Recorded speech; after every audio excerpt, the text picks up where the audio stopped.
Today is the 17th of February of 2003, and we're in the home of Max Hosler, 409 Elm Street in Walmigo, Kansas.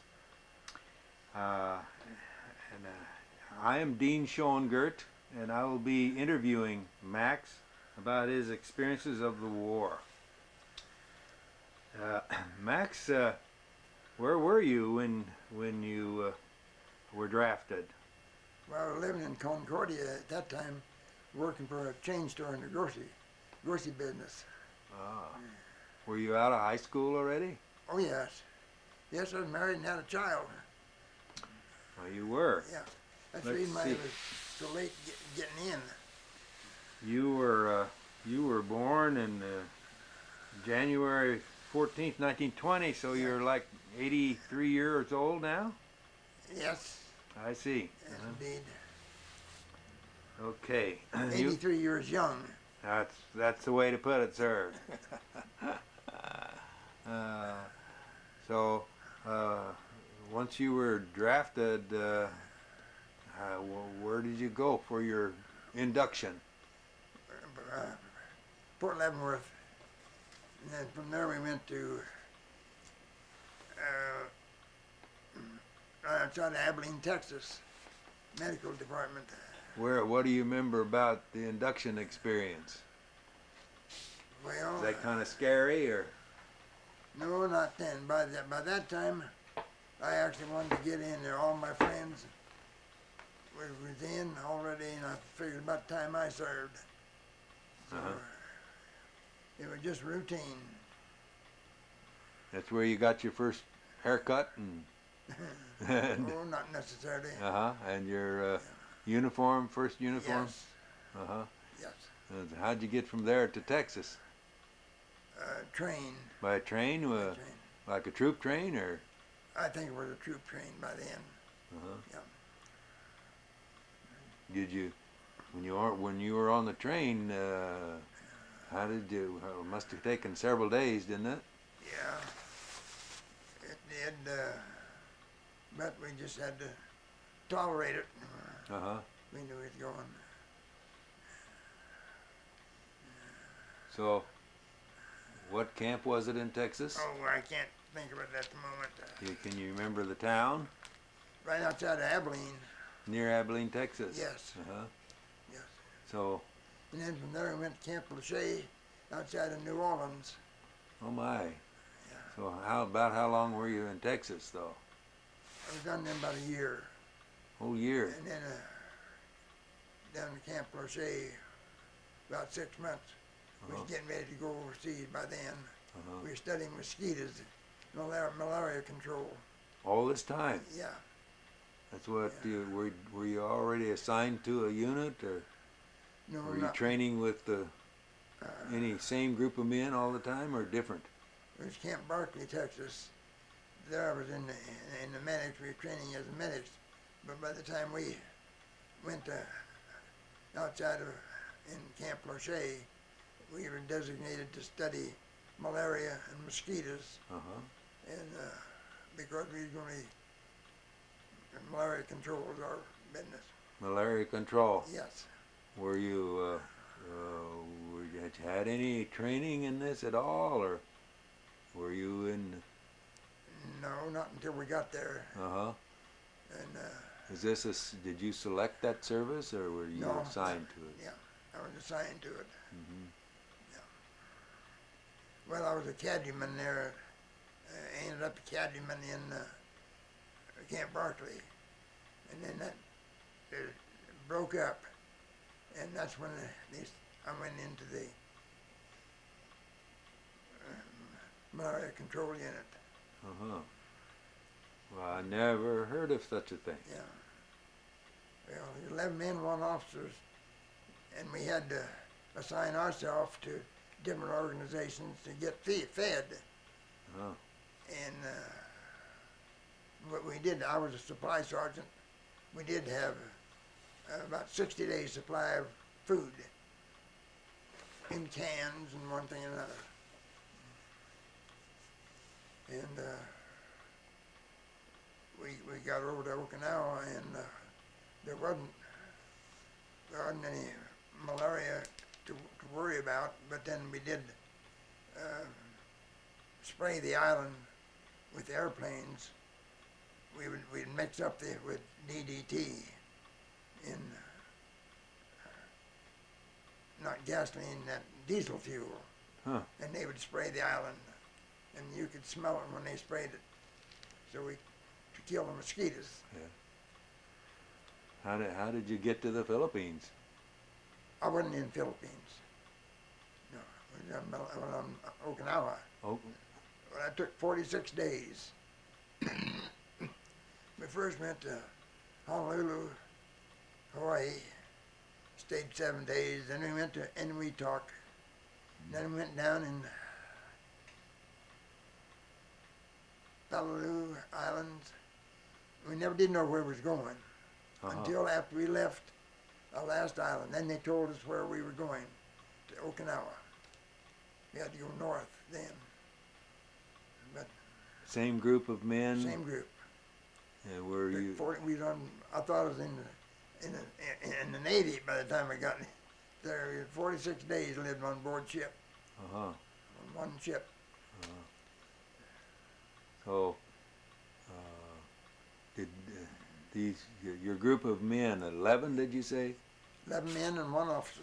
And did you have specialties among your 11 men, or you all worked together? We all worked together, but in our group we had one had studied cook and baker school and went to that, and then we had one that was actually a carpenter. We had one that had been in the infantry, and then we had one that was an engineer. We had different groups of individuals that contributed. Mm-hmm. That was a composite. We were available for different things. Did you get called by different units or commanders if they had a mosquito problem, or how was? No. We loaded that on board the ship. They improvised, and on board the airplane, and they sprayed the island. And then at one time, we had a 4-day. With all the dead bodies around in Naha, the rats was having themselves a real time. Well, so they were concerned about rat population. So we had a Navy instructor told us the best way to kill rats. So we put out rat poison, and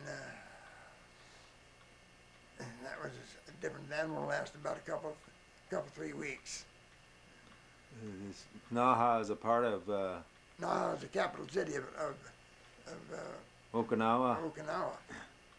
Yeah, and it was pretty well leveled, and there was particles of human beings all over the place. I see. Especially when some of the Japanese got up into the cemetery, what they call, they'd hide back in there, scrape out the bodies, and they'd have themselves a view of how to shoot. So it was scary sometimes. Did you have any trouble on ship getting there? Any danger?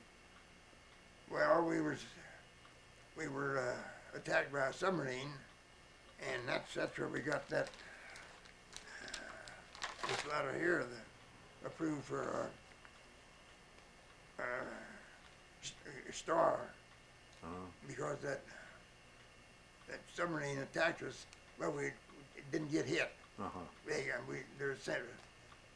forget what kind of ship they were. We went out and got it. Mm-hmm. So, how was the food on ship? You spent such a long time on ship. Very satisfactory. Yep. So you weren't considered to be in the Navy or the Army, or you were in the... Well, we was in the Army, actually, but... Army. Yeah. Yeah, I see. And you got to Okinawa after the invasion? Yes. Yeah, we got there latter part of May. And what year would that be? that'd be 45. 45? Yeah. And they invaded it in April the 1st. I see. But we got there afterwards pretty well taken care of. Did your unit operate the plane, or did you? No. You had to get a plane from someplace else, or? Well, there was 2 airfields. We were bivouacked right in between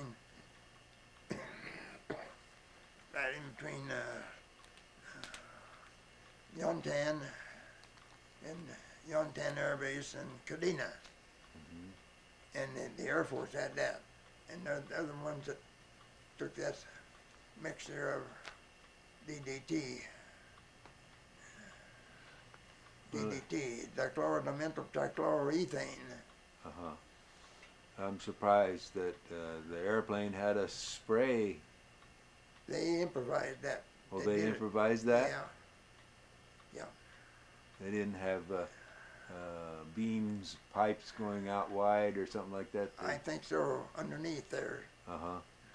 But you could sure smell it when they went by. So you inhaled some of that DDT. I know damn well.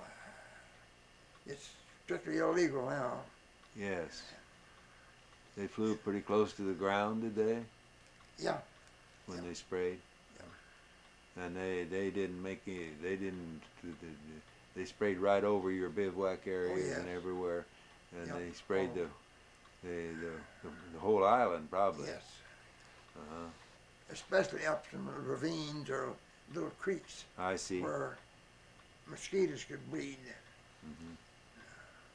How did you get your supplies? Your diesel wouldn't be hard to come by, but all your other chemicals you carried with you? I had no. I actually drove a truck. We had to go into Naha to get it off of the supply that they unloaded. They'd come in 25-pound concentrated DDT, 25-pound cans, and I'd load about 50 of them on the truck. And then the guy would take and dump it in this diesel fuel.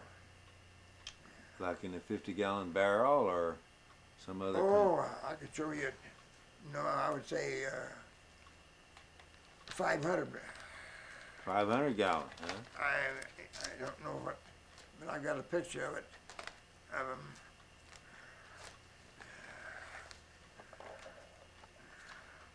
Mixing it.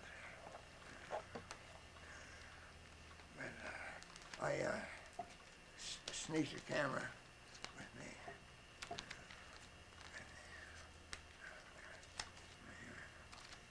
I've got it here somewhere, but I can't find it now. Yeah, that's okay. Here it is.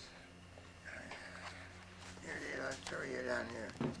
Kind of hold it up, put it against your chest. Yeah. It's so small. You can see it's big.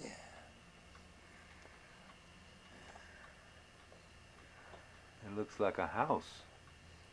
Well, it's a shed behind it or in front of it. Oh, I see. Those are tanks up on top on stilts there. Yes, I see that now. That's big.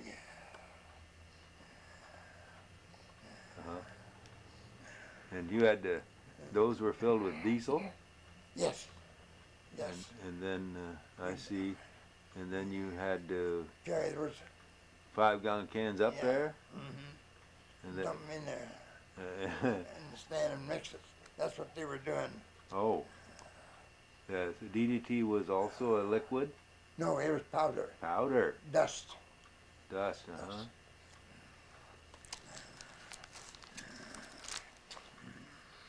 Then you could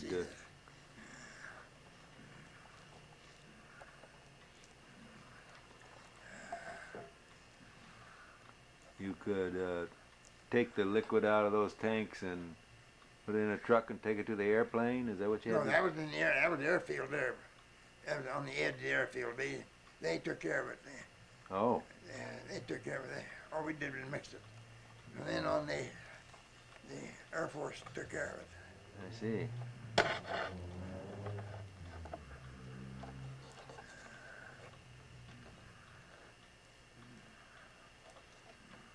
have any accidents in doing this?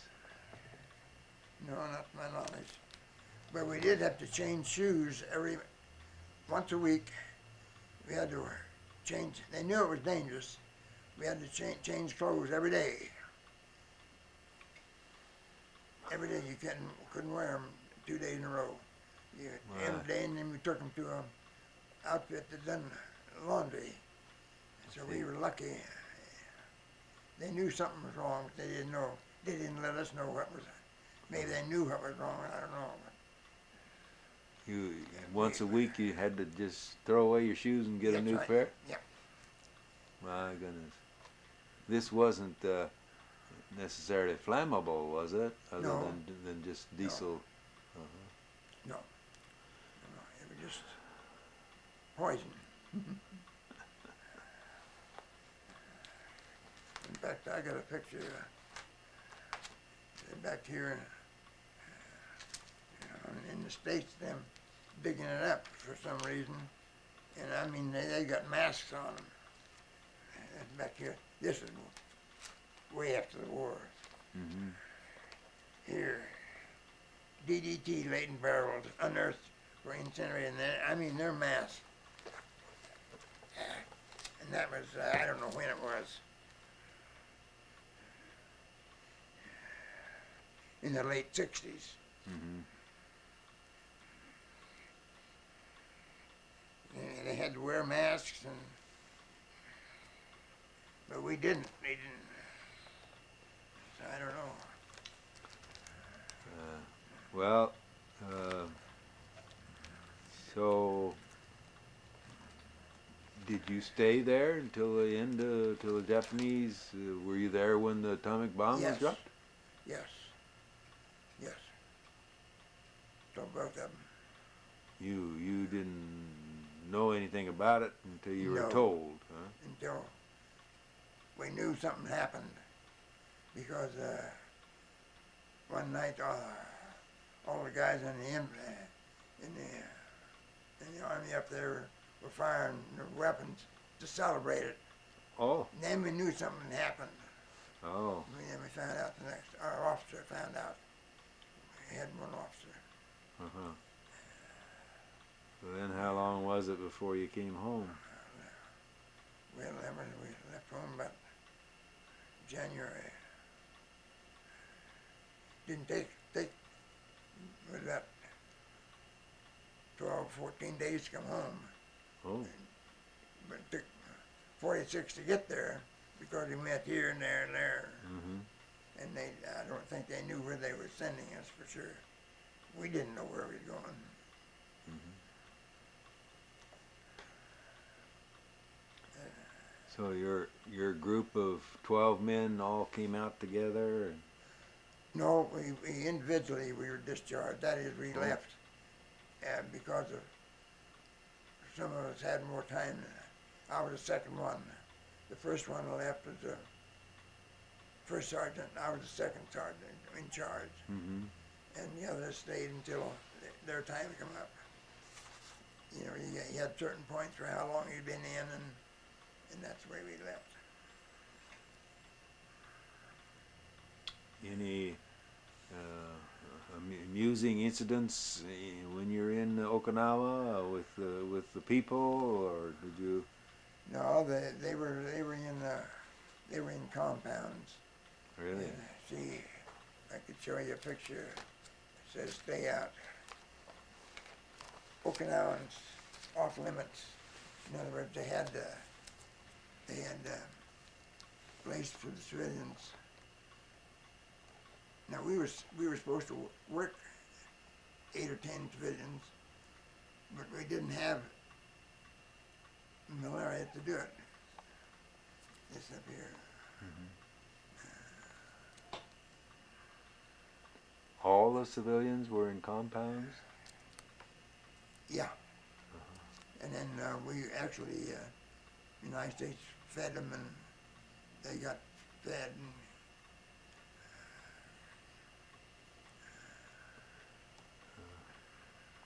And, was there still some fighting or shooting while you were there? No, the Okinawans, they weren't involved. They weren't doing the fighting. Oh. They were just fighting on their place, on their land. So who were in the camps? Was it Okinawans or was it Japanese No, soldiers? Okinawans. Okinawans. Okinawans. Yeah. Uh-huh. But they did have a prisoner camp. Yes, I see. Yeah, Mhm. Japanese. But I didn't fool around there. You didn't have any R&Rs any time during all this? No.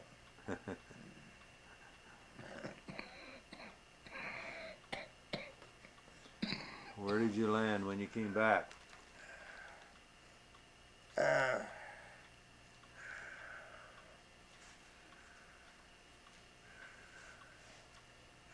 think it was. I was so excited about being home, I didn't take me. That's all right. You came. We left from way up north, Washington, Seattle, Washington, and we came back in Oregon. I do know that. But where we landed, I don't know. Then how soon did you get out of the service then? Just a couple of days. By the time we got, they train went back to Denver, and that's where we discharged from camp or fort somewhere in Denver. Mm-hmm. South of Denver. And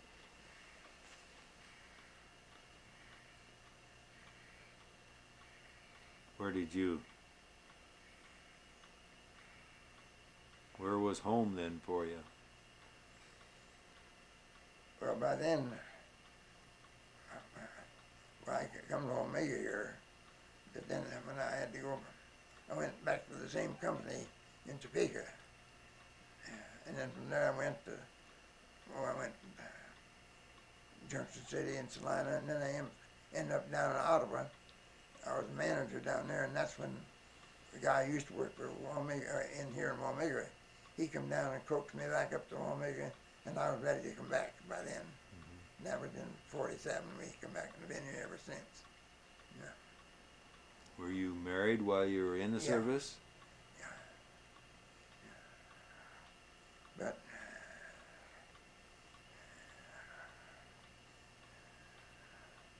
things worked out okay. Mm-hmm. How has that experience affected your life?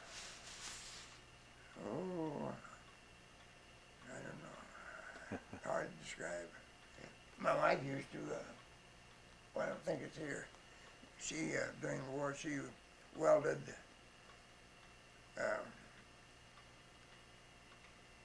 glider planes down in Kansas City. Really? Yeah. I've got a picture of one of them that she welded. Yeah, it's over there now. Oh, there it is. Uh-huh. See, that's the kind. So she did her part.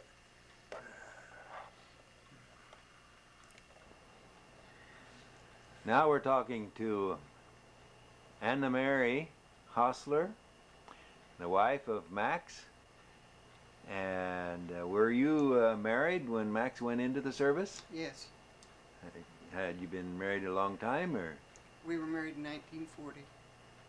1940. Mhm. Uh-huh. Uh-huh. And so, where were you when Max went into the service? Somewhere? At Concordia. We lived in Concordia. Concordia. So From there he went to Kansas And City. from there I went to Kansas City to work. Well, I went to school in Topeka first. you went to school in Topeka? Training. Oh, so you took some training first. Mhm.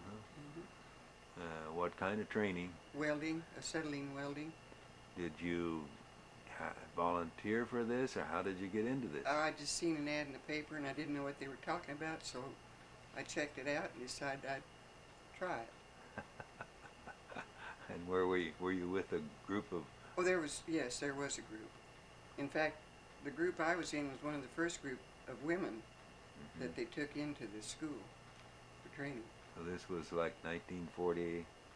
1940, late 41 or 42. Uh-huh. So how long were you in training? I can't really remember, but it seems to me like it was like a 3-month course. Uh-huh. And you ever welded anything before? No, didn't even know what they were talking about. Was this acetylene welding with a gas, with a torch? Uh-huh. Yes. Well, it must have. It was interesting, challenging. I bet it was. And then you were assigned to. Then we were taken in with a group to the aircraft factory in Kansas City, and we had to take a test. And for those who passed it, we were hired. Oh. And stayed for the duration. So how long were you working there? Basically about 3 years. Is that right? All this time Max was in the service. And what were you welding? Gliders. Gliders? Aircraft. Glider plane. They were the gliders that were used in the D-Day in Europe, Right. probably? Right. You have a picture of that glider? Sure do. Can you hold Just it up by a little? chance. Put it right under your. Yeah. Okay. Good. Was it was it aluminum that you had to weld, or No. no? Steel tubing. You welded all the steel tubing for Right. that plane. I was on what they called center section, on the jig, on the center section Yes. of the glider. Well, did they have night shifts and day shifts? Yes. Yes, they did. Most of the workers were women, or Oh no, it was both, both? men and women. Wow. Was it a physically challenging for you, or more mentally challenging? Well, a little of both. You had to do some lifting and. Not too much lifting, no, because we had a crew that come in and set them up. I see. And then we did the welding on it. I see. And so the whole plane wasn't there at once. You had a midsection you worked on? You're is that- right. Center section is what I worked on. Now, how many wells would you have on? Oh, I have no idea. No idea. A bunch. A bunch, Were more than one of you working at the same time Oh, yeah. welding? Right. So about how long would it take to get one section done? That I can't answer that. Can't That's answer been that a long time A ago. long time ago. Right. Well, that must have been quite an experience. It was Were- quite an experience. Did you live? You find your own quarters, or did they provide No, we for you? found our own quarters. You did. Right.